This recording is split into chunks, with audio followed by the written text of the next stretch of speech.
So I'm assuming we're on here. So welcome everyone to the 2021 Creative Bureaucracy Festival. Here we are, still living in this very blended COVID in-person world. But the joy of that is that we're able to have a very international audience, which we have today in our session. So today we're going to talk about governance in smart cities. Like I said, we were bringing in both for the folks here in Berlin, we'll be bringing in a sort of Berlin perspective about what's going on. We have some elections coming up, so some interesting times to be thinking about digitization here at the city level, state level, and then at the federal level. And we're going to learn from some people who are doing it right now. So very, very excited about that. I'm Lisa Witter, the co-founder of Apolitical. We're a global learning platform and network of public servants from more than 170 countries. So our whole aim is to help people learn from one another and get the 21st century skills that we need in order to have the governments that serve people the best. So I'm going to jump right in and introduce our panelists. So give a wave out. We have Ger Baron. He's the CTO of the city of Amsterdam. Warm welcome, Ger. We're going to get to you with a little bit more. These folks have great backgrounds in lots of things. I'm just going to focus on what they're doing now so we can get right into the governance questions. We have Michael Donaldson. Give us a wave, Michael. He's the CTO and the CIO, which I think is interesting, those two roles together at Barcelona City Council. And we have Benjamin Seibel. Benjamin, can you give us a wave? He's the director of CityLab here in Berlin at the Berlin Technology Foundation. So I want to start off by bringing Ben in right away and getting a little bit more about what CityLab Berlin does and why this session was so important for you all to put out there on the agenda at Creative Bureaucracy Festival 2021. So let's hear a little bit from you, Ben, about what CityLab is and why this is an important conversation right now. Sure, Lisa, thanks for the introduction. Well, CityLab is a public innovation lab right in the heart of Berlin in the old Tempelhof airport. And we are working closely with the Senate Chancellery, with local governments to tackle the challenges of digital transformation in new ways. And because Berlin is also working on a smart city strategy to be released next year, the question of governance is really at the center stage of a lot of our projects right now. Fantastic. What are you, just to give a sense, because I think so much of when we talk about bureaucracy and government, we talk about what doesn't work or things that we wish were different. But Ben, what are you most proud of? I know that's not an easy moment to have a brag, but what are you most proud of that you've been able to do at CityLab? Well, we have a lot of different projects that we realized over the last 2 years, and you can find them all on our website. But if you ask me what I'm most proud of, to be honest, it's the team that I've been able to assemble over the last 2 years. I think digital transformation is made by people, and finding the right people is a big task for government. I was lucky to be able to build a team of about 25 people, very interdisciplinary, very talented people, designers, developers, user researchers, and these skills are often lacking in government. And we were able to build here a kind of an ecosystem where these people feel they can do a purposeful job, and we are trying to bring them into government work so they can put their skills to use in the public sector. And that's, in the end, that's what I'm most proud of, that I've managed to build such a team. I really love that. I mean, that's what we find at Apolitical as well, is that you can't have great government unless you have great people in government. And that's true in any sector, right? So the role of talent and talent acquisition. And speaking of talent and talent acquisition, let's get to our two panelists who bring this perspective from two different parts of Europe on smart governance for smart cities. One of the things that I'm obsessed about is showing that bureaucrats are people too, and not just having them be thought of externally as these like gray-suited blobs who sort of work on forms and administration, but they're real people that are dynamic and sort of bring experience that is really valuable to the citizens in our democracies.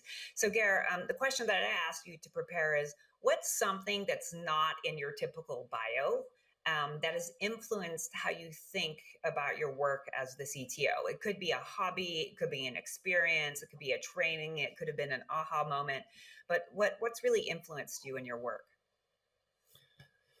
Well, I would say the work we do basically, and no, let me start with an anecdote. Everybody who starts to work in my department needs to go on a course for 2 days to learn something about philosophy. And in this course, Mm. actually, they learn to understand the context where they're living at, the thoughts they have about the world, their assumptions, and they learn to listen to other people basically. And what's not in my bio is that I'm pretty fanatic about all these things. Basically, I think the addiction to our own thoughts, the bubbles we're living at, the problem we can get rid of. Our own assumptions, basically, we don't understand that we're filled with assumptions. Basically, doesn't really help when you want to do new stuff because I mean, from my perspective, I would say what we try to do from our office is create a new government. Actually, I love bureaucracy. I mean, bureaucracy is a good thing. I mean, the other option is that we go back to aristocrats or kings or whatever, basically. So we need a bureaucracy. We need a filter to make sure it's honest, it's transparent, etc. The only thing is we need a different bureaucracy than we have right now. So we need to redesign it. And the only way to do that is to understand the context you're living at. What are the assumptions we have around the society? Do we actually trust people? Are we individuals? Is a person a rational actor, or is he just a social person? Whatever. So we have all these assumptions we included in designing our current system, which is the product of the industrial era. So what's not in my bio is that I'm pretty fanatic about people understanding that they live in a world of their own assumptions. Oh, Does that's that help? great. Yeah, very much. And at the end, maybe I'll ask you for some book recommendations for people who want to test their own Yeah. assumptions. Michael, let's go over to you. So, Gare's fanatical about philosophy and testing assumptions, and we'll get more into sort of how to rebuild that governance for the 21st century that Gare alluded to. But what's not in your bio that really drives how you think about the work in Barcelona? Right, Lisa. Hello, good morning, and hello everybody in the bureaucracy event, and great to share it with Jer. Well, he has really put high level after his answer, so anything I can say now, it's going to be a little bit ridiculous.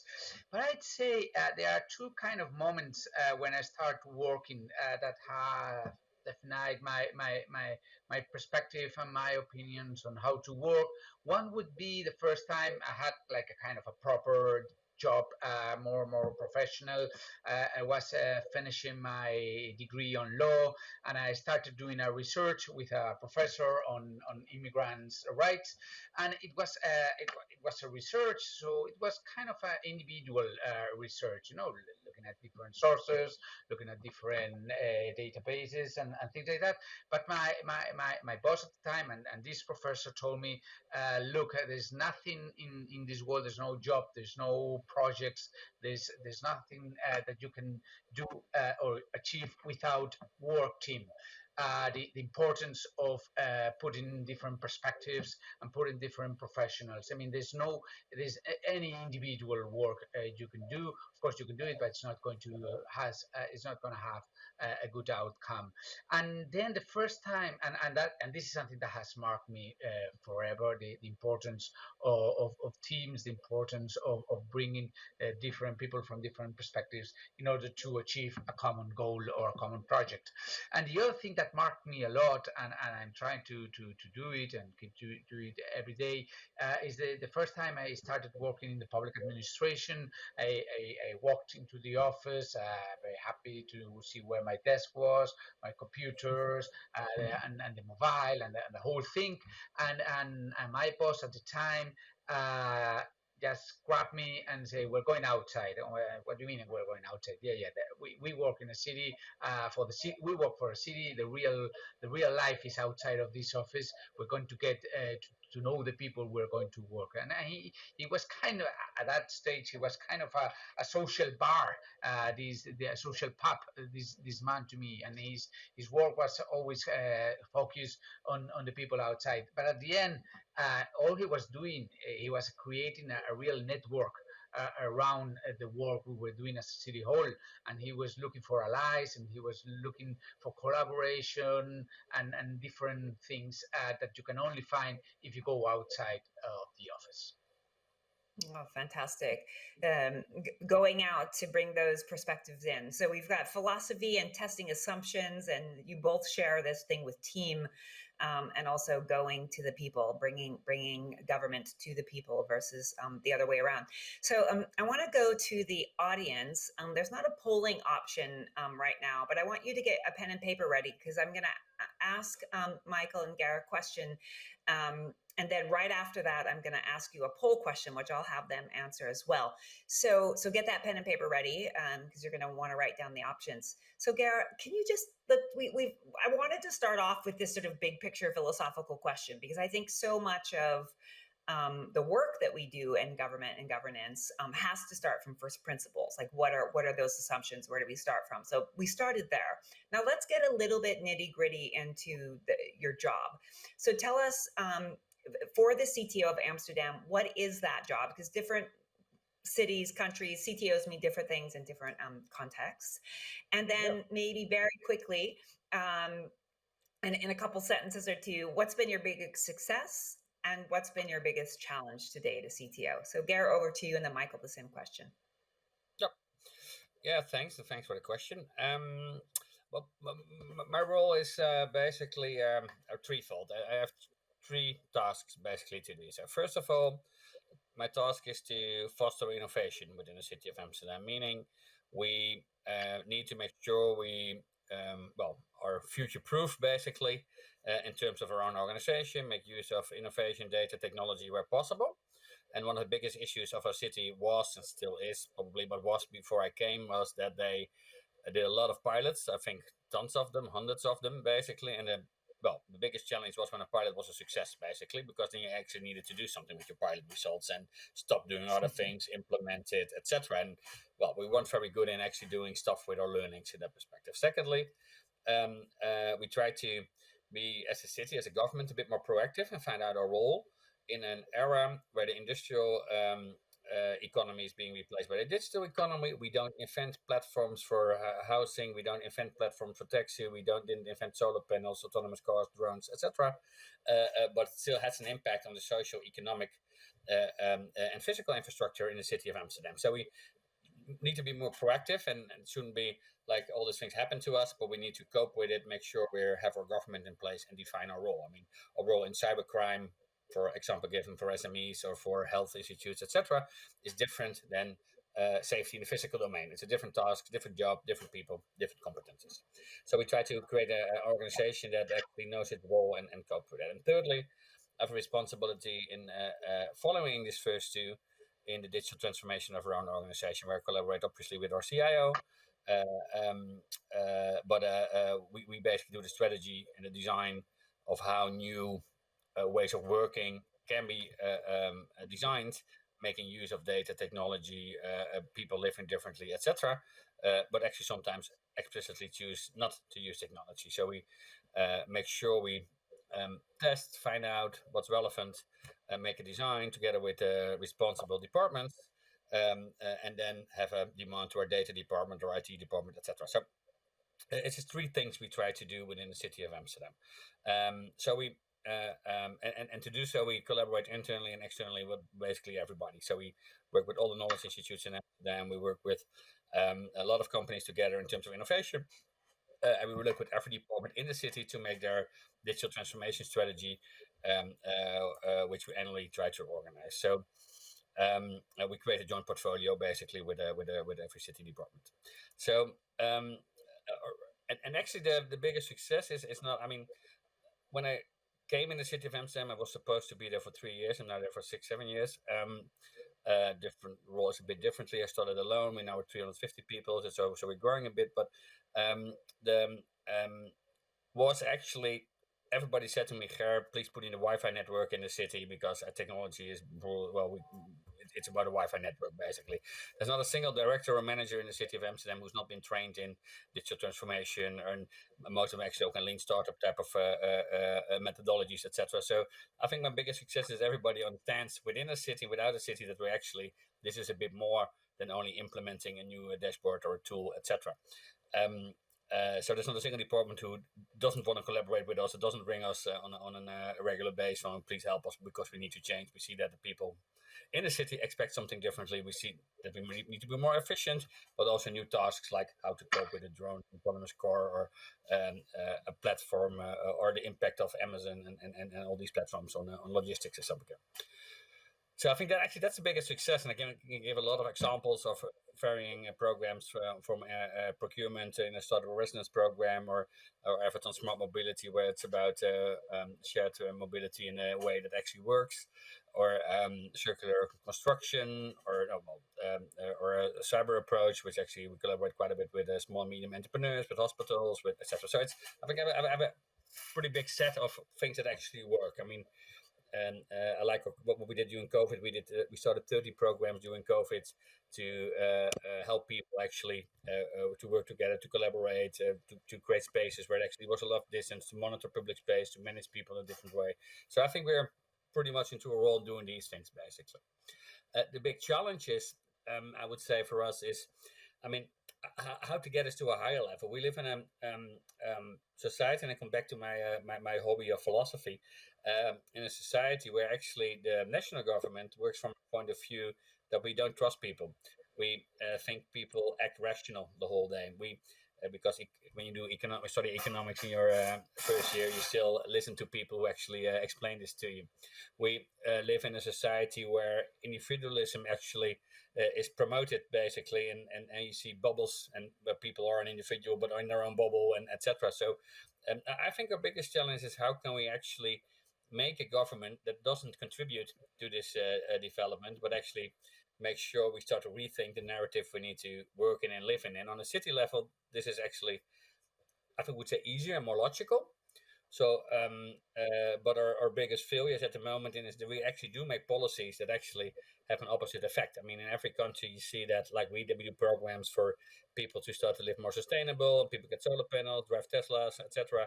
But when you look at the people who have the solar panels and driving the Teslas, actually, these are people who actually have enough money to buy them themselves, but other people pay for it. So we see actually all these incentives don't really work on a society level, and differences are even getting bigger when you don't care about this. I mean, like schools, we tend to think we have good schools and they're all equal, but what you see right now is that people from the upper class, actually all of them, send their kids to additional schools in the private sector, additional or the local schools. So our biggest challenge is that we have all the technology, we have this data, we can use it, but I mean, the effect is not really that we are getting to a new narrative, and the effect is also not really that we create more inclusivity, because I think diversity is actually growing into the bubbles we act in. So this is a bit Super. another. I can also give you an example of a computer that doesn't work or whatever, but of an app that didn't work. But I mean, on a higher level, this is actually, I think, our challenge.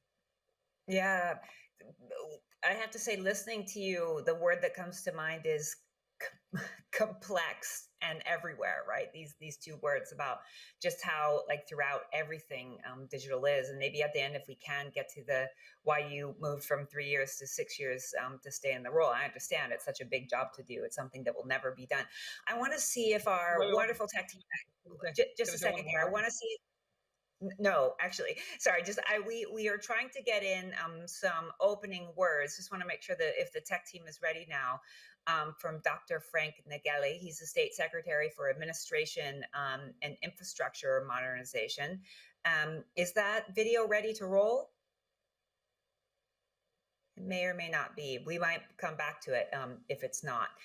Garrett, did you have one last thing you wanted to tie off before we go to Michael? Welcome to the panel Governance in Smart Cities. No, okay. Michael, over to you. Just give us a quick overview sense of what your role is, and a challenge and a success. Yeah, thanks again, Lisa. I'd say it's more or less the rule. It's pretty similar to what Ger was describing.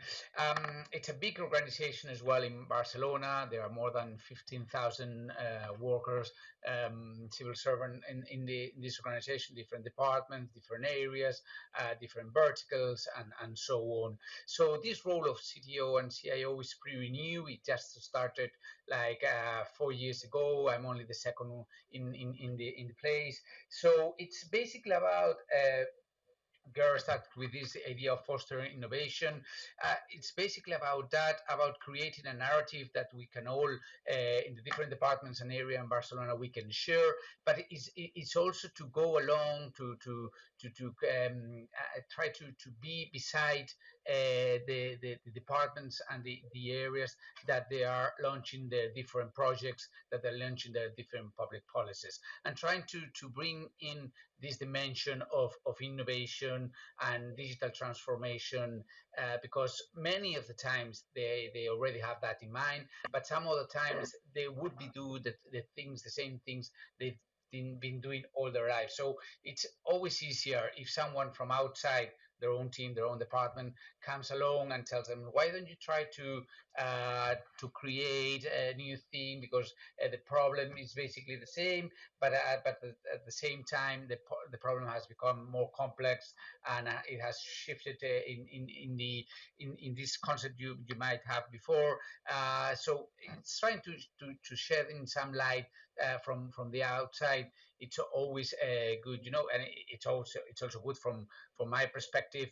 When we interact with other areas, you always learn a lot. So basically, what we're trying to do is to create the conditions to create this environment where things can happen. I mean, when mobility wants to face a problem that got in streets or in transport, we are not the experts. We don't really know what kind of technology or what kind of resources they need, but we can bring on users of public transports. We can bring on different startups or different other stakeholders in order to try to elaborate a definition of the problem in a new way. And once you start defining this problem in a new way, you start bringing in new solutions, because if the questions are always the same, the answers are always going to be the same.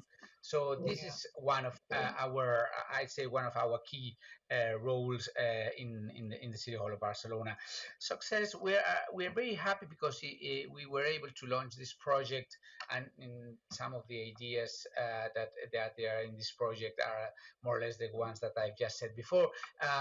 This project that we were able to launch during the COVID times.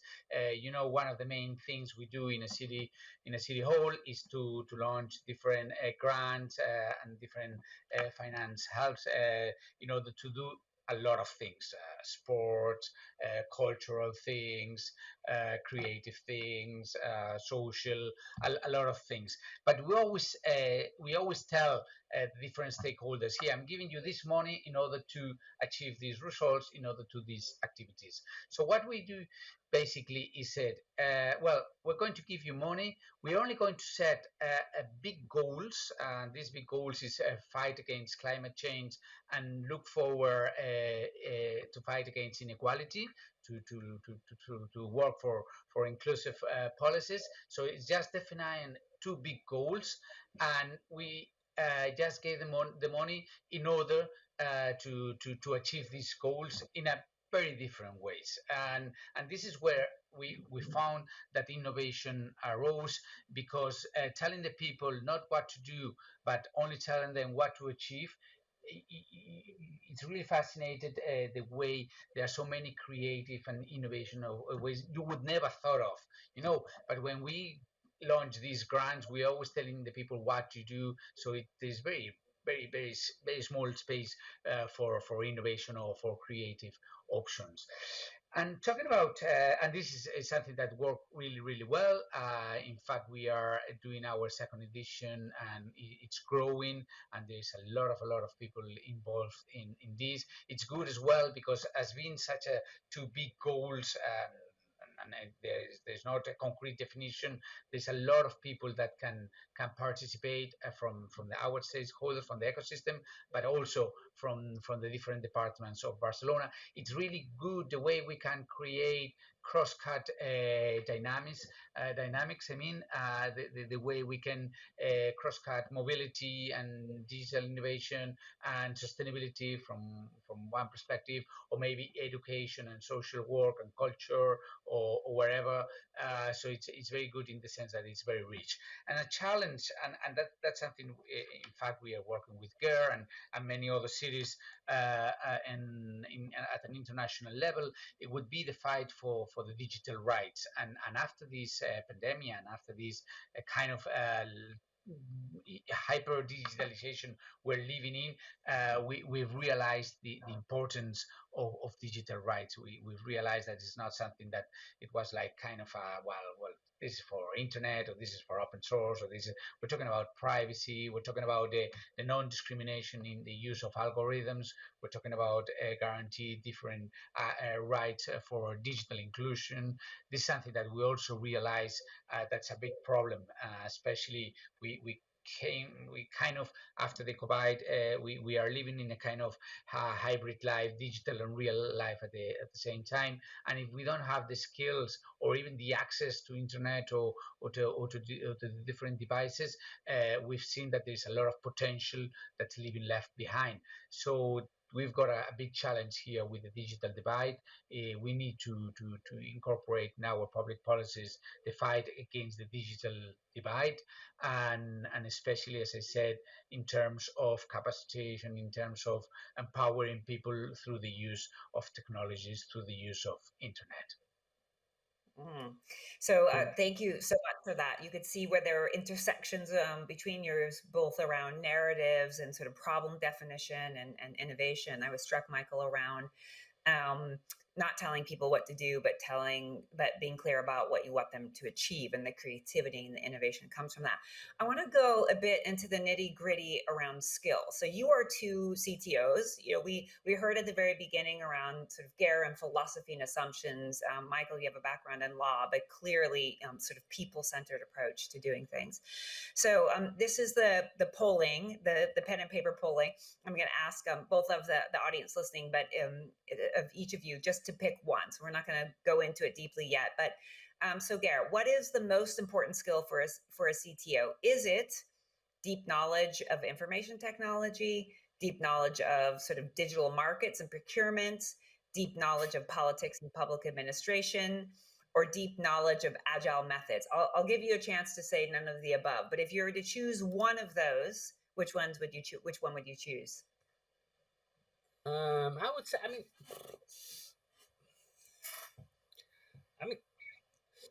understanding the impact of technology, a bit like Michael said, basically. I mean, when you don't understand, I mean, we have a lot of programmers and data scientists, actually, but just being a programmer or data scientist is not, it's not enough, basically. I mean, it's about understanding what's the impact on society. I mean, Digitalrise is a great example. I mean, sometimes you design stuff that actually is meant to do good, but the effect is something the other way around. So I think really understanding what the technology you create, what you procure, whatever the technology you use, what it does, I would say is the most important skill, actually, which is more rare than you would expect, actually, in the world, basically, nowadays, because a lot of people can look, well, a year ahead, basically, and what it potentially could do, and only what I meant that it only should do this, basically. But there are a lot of examples, obviously, of varying from search engines to pages where you put on your own data to whatever, where the impact is a bit bigger than only expected before. Really helpful. Michael, how about you? Knowledge of information technology, sort of procurement, digital markets, politics, administration, or agile methods? And again, you answer one and then you can give us sort of what you think is the most important one. Yeah, I think I would be comfortable with this idea of knowing administration and public policies, because at the end of the day, that's what we do. I mean, we are professionals, and this is what moves our work on a daily basis.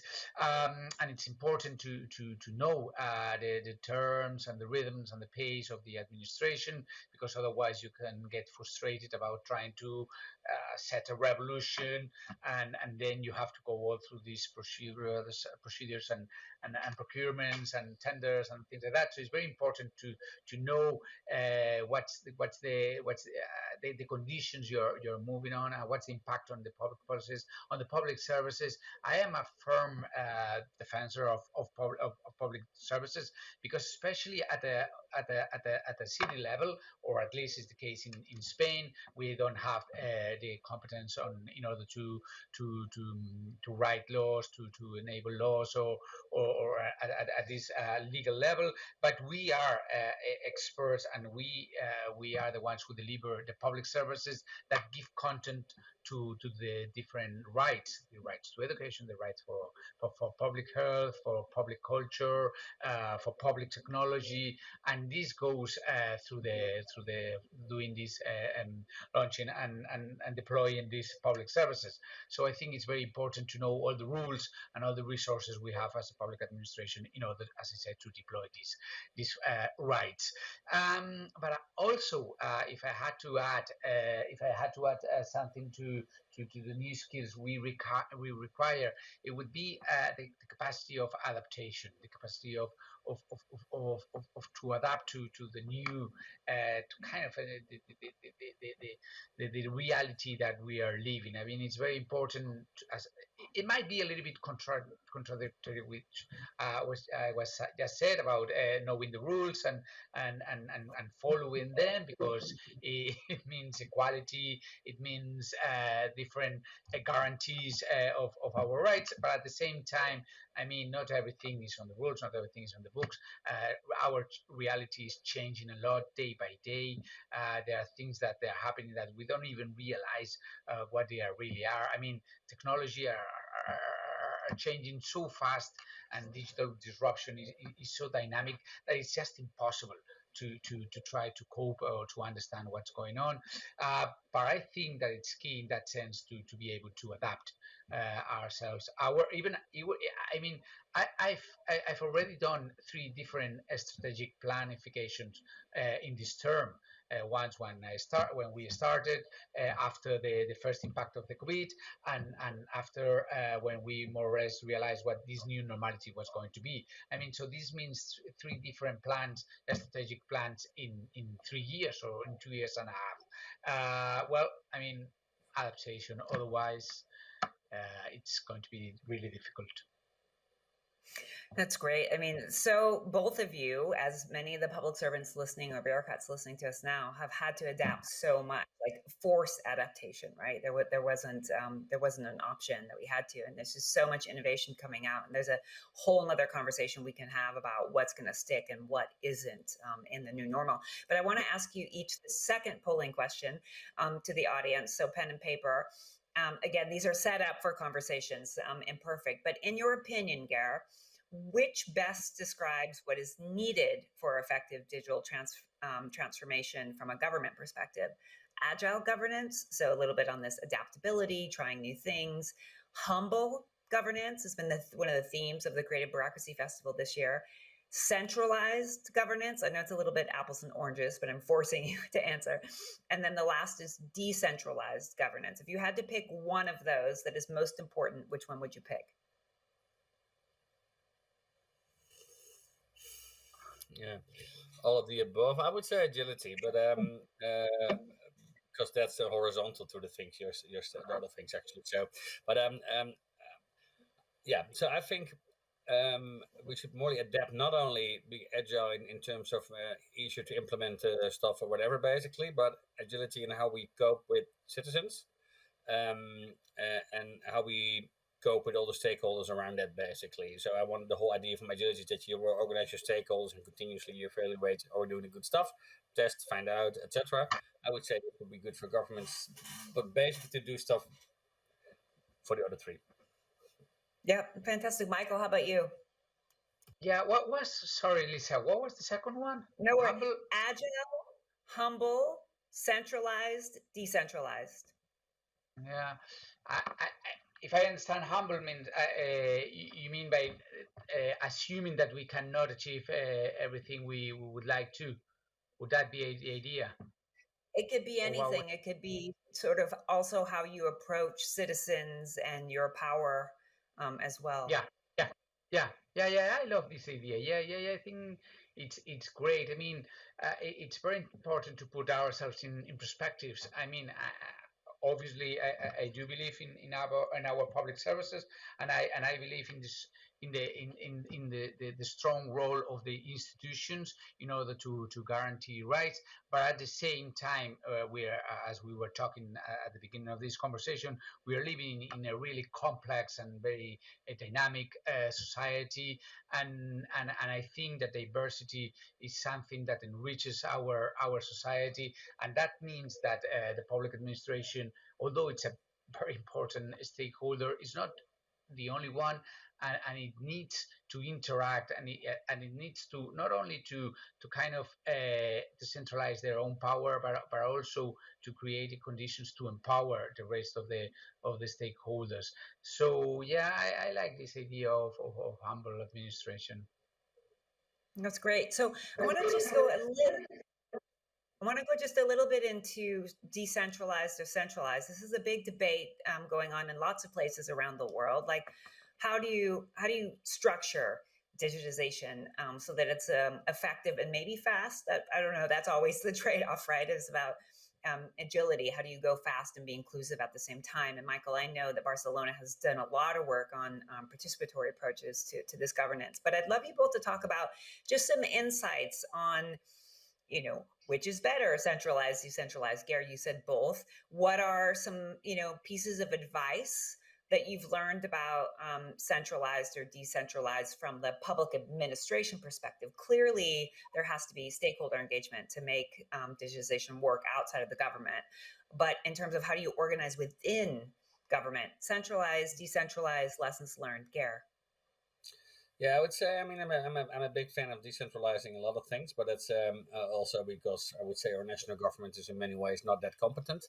But so it's also a pragmatic view, but also by principle, I would say. So um, uh, my view on how the government would look like in 20 or 30 years is that you have decentralized governments, so the municipalities basically, who actually are the interface with citizens for every topic, and the rest of the government more or less is a cloud, which you see already happening. I mean, or social services, or student services, or people with a handicap type of services. I mean, they're all digital. They don't have any places to go anymore already, basically. So the national government is working on a pretty abstract level.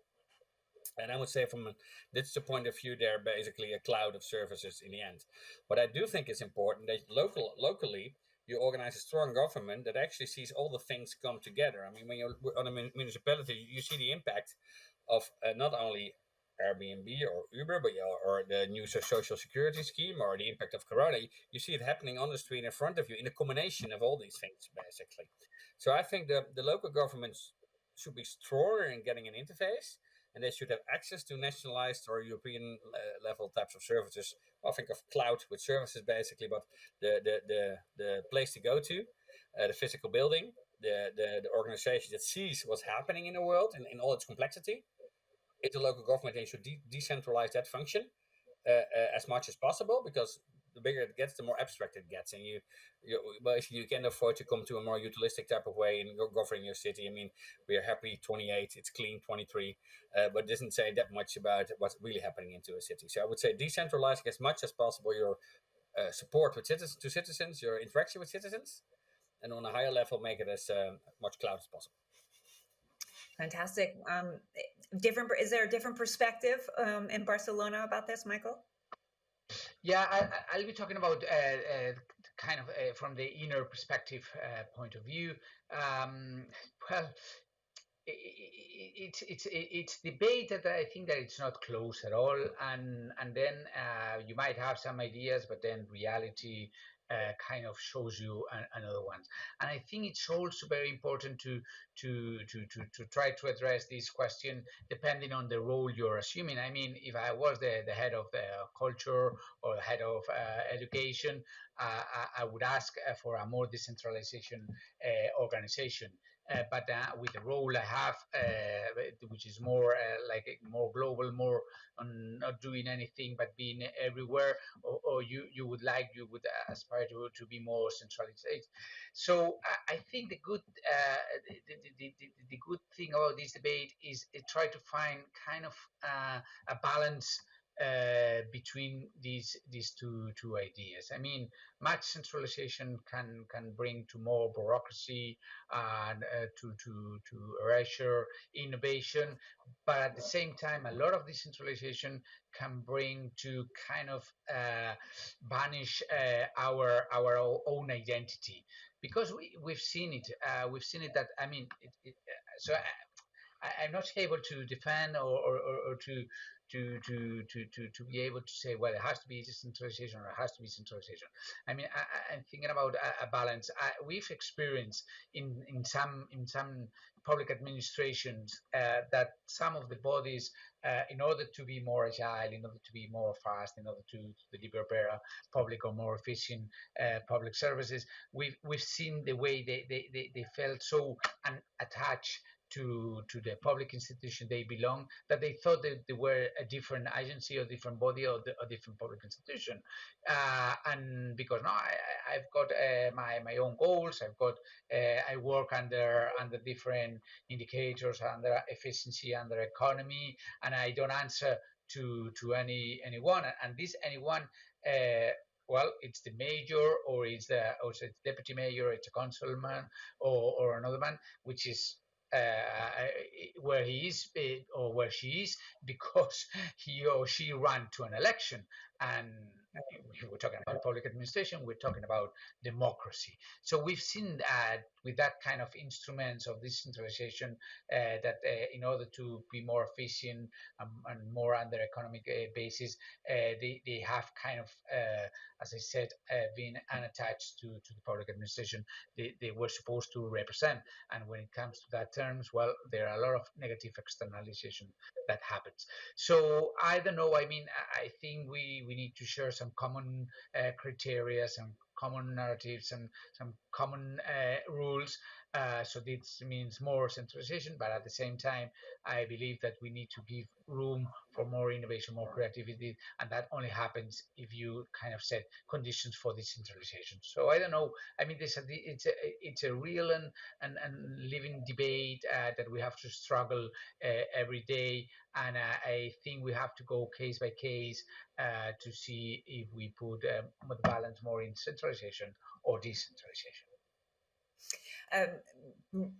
Really fair and helpful, and just underscores the complexity of how hard it is to do this work, right? And how resilient not only the citizens need to be, but also people inside of bureaucracy doing this. I mean, we think of this at Apolitical as citizens in this democracy flywheel that you talked about, or you talked about democracy. So I want to bring up the idea of a flywheel where citizens give power to the politicians then give the mandate for the civil servants to then deliver on democracy for the citizens. So always in that. And what you know is you can have the best civil servants in the world, but if you have politicians who don't understand, the digitization and how policy works in a deep way, it becomes problematic. That's part of the work we do at Apolitical Foundation, is we're working on the next generation of the political people going in to understand how to do that, which is fun. So my last question to you all before I get Ben in for some final comments.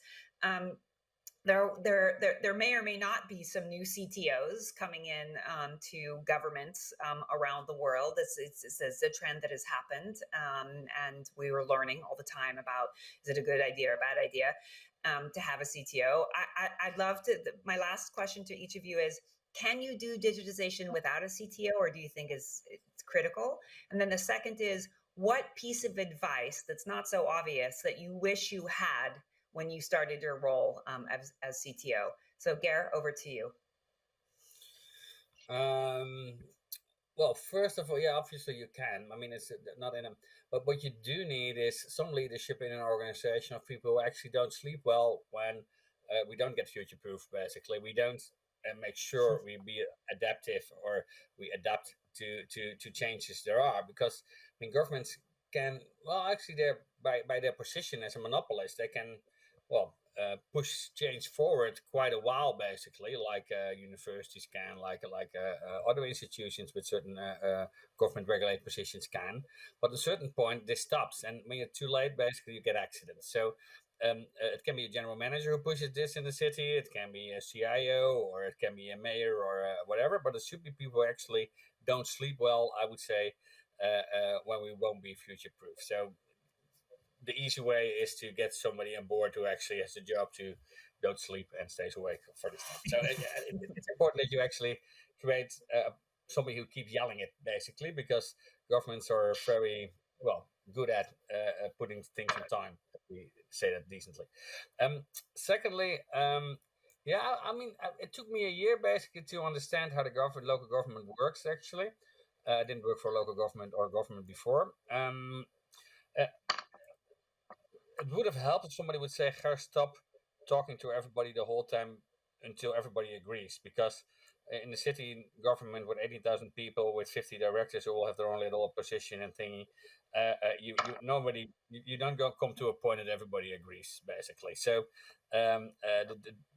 we don't start out with all these conversations and listen to their ideas. I mean, come up with something brilliant and see who supports you works actually way better than like an SME. I mean, when you start to make everything a concession between everything, basically, and you end up with something that ends up in the middle is never brilliant. So you can better come up with great ideas for a new government, I would say, and then find support instead of start with all types of conversations and gather little ideas. Oh, fascinating. So someone who doesn't sleep, that's their job. That's a great job announcement. Come take the job where you never sleep until you future proof. I know, Michael, you're newer to the role than Gare is. What piece of advice do you wish you had before you had started? Yeah, I don't know. I think I would need a lot of pieces of advice before I started. Not only one. I don't know. I mean, I might be a little bit repetitive to what I said before, but I think it's very important to try to keep in touch with the ecosystem, with different stakeholders. Try to, in an informal basis. I mean, try to have coffees and go to lunch or have a break and have a walk through the city. Go and visit the different equipments, go and see where things are happening, because I mean, the cities, as I said before, they are so diverse, so rich, so complex. There's such a lot of things going on, and it's very important to know what is going on, because otherwise we could be mm, having great planifications, great policies, or launch new challenges or new tests or new pilots or wherever, but maybe nobody gives a damn about what we're doing. So it's very important. I mean, I'm not talking about go outside and bring all the things that they are in your own agenda. We need to have our agenda, we need to explain it, and we need to kind of launch accountability on what we're doing, because there is a program, as you said before, there are their representatives, so it's important that the civil servants execute what the people voted for. But I'm talking about this idea of adaptation, I'm talking about this idea of dynamics and diversity in society. Is very important to bring it around, or because I mean, public institutions only get legitimate if people find useful what we're doing, and if we are not doing things that they are interested, or we are not covering their needs, and we are not covering what they need, we are not going to be useful, and they're going to replace us for other things, for things that they are in the private market or from different stakeholders. So I think it's very important, as I said before, to have an ear and eye outside the office. Oh, fantastic. I love the idea of the CTO on the streets, right? Going in experience where government meets people's lives and vice versa. And I know that's been just a very strong, both in Barcelona and in Amsterdam, a really important part of what you do is bringing government to the people or reducing the friction when you don't need to have it. I've had a lot of conversations with Estonia's CTO, and they try to reduce the amount of engagement necessary while still meeting the needs. So I think there's just a lot of opportunity. Ben, I want to get you in here in the last couple of minutes to give just a little framing, so bridged part of the conversation that we just heard into the context that you're living in, and any sort of key takeaways for you. Yes, sure. I'd love to. Also, I'd love to jump in for our Secretary of State, who, as you mentioned, sent a few remarks, also framing this panel and explaining why we came up with the idea to have an international panel on governance, as there were some technical difficulties apparently. I'll try my best to explain what I think he had in mind. So to give you some context, the city of Berlin has been chosen as a model project by the federal ministry, has received funding to develop a new approach to becoming a smart city, to develop a new strategy. And this is what we are have been working on for the last year and also for the coming year, is a new approach to writing a strategy and implementing a strategy that is not rooted so much in government, but that is basically written by the citizens of the city themselves. Of course, we are lucky that we have a lot of digital experts in Berlin, but also, average people, because we believe that a smart city shouldn't be an expert topic. It has to work for everybody, and maybe especially for the weaker people in the city. If they don't benefit from it, then it's not good. So we are right in the middle of this strategy process, where we also experimenting with a lot of new forms of participation, with citizens juries, with going to citizens that would usually not contribute to a strategy. We talk to, homeless people, refugees, to little kids at school, just trying to get a whole like panorama of different perspectives on how do you imagine the city of the future. Um, this was important for us, and also to find a purpose in technology, so not developing tech for tech's sake. So we developed a framework now for a smart city that is centering around notions like sustainability, resilience, public good, and we try to make sure that technology aims at these goals, and follows a purpose instead of just being tech for tech's sake. And in the end, we realize that this strategy that we're working on right now is not so much about what we are doing, like do we implement sensors here, do we have an AI there, but it's about how we are doing these things, and that's where the question of governance comes in, and that's why we had the idea to learn from you guys with more experience on how to change a city in this way. We're now entering the second phase of the strategy. So after this framework document that is also publicly available, we're now in the process of formulating specific goals and also policies and actions. And again, this is a very participatory process, many ways to contribute. So I'd like to invite all of you citizens from Berlin, but also from abroad, if you're interested in Berlin's development, to join us in the development of this strategy.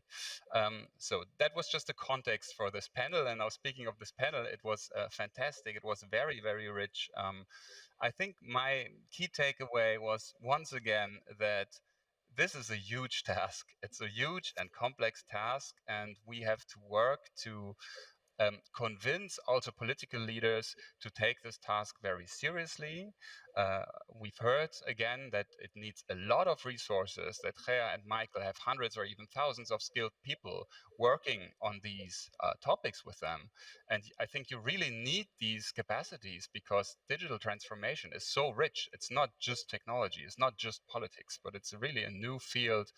Um, and I'm really impressed, because I'm following, of course, the work in Barcelona and Amsterdam for quite a while, that you guys are really hands-on. You are delivery driven. It's not just talking or just coordinating what others do, but it's really implementing stuff that, where you are in the driver's seat. And this is really something that I would wish for the future of Berlin, to have this attitude of we can do these things ourselves, of course, together with SMEs, together with scientists, together with citizens, but still you guys are, in the driver's seat, and that is really impressing.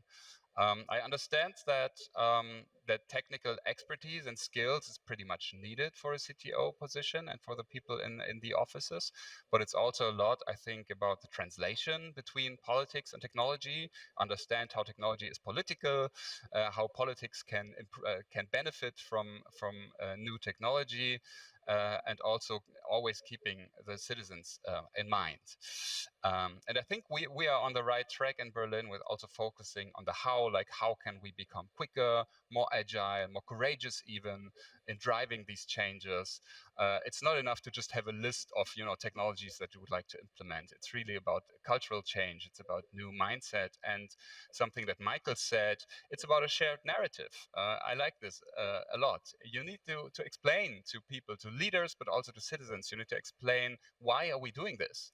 And you have to think how we get administration on board, the SMEs on board, but especially the citizens on board. And I think both of you guys, Barcelona and Amsterdam, managed this pretty good, like proactively tackling these issues. And I think you are two of the really model cities in Europe for that show how digital transformation can benefit the public good. So I'm just looking forward to cooperate more with you guys in the future. Thank you, Ben. What a great wrap up. And I want to make sure we get gratitude to CityLab Berlin for putting this together and for being bold enough to look out to other places, to not recreate the wheel, to learn from each other, and to Dr. Frank Nagali, the state secretary, who wanted to deliver in his own words. I think you did a great job, Ben, and putting that out there, but just how dedicated he is and Berlin is in getting it right and learning from each other and being in dialogue and being humble and being participatory. I, as a Berliner myself who cares very deeply, I feel that that there's this democracy flywheel and digitization is there.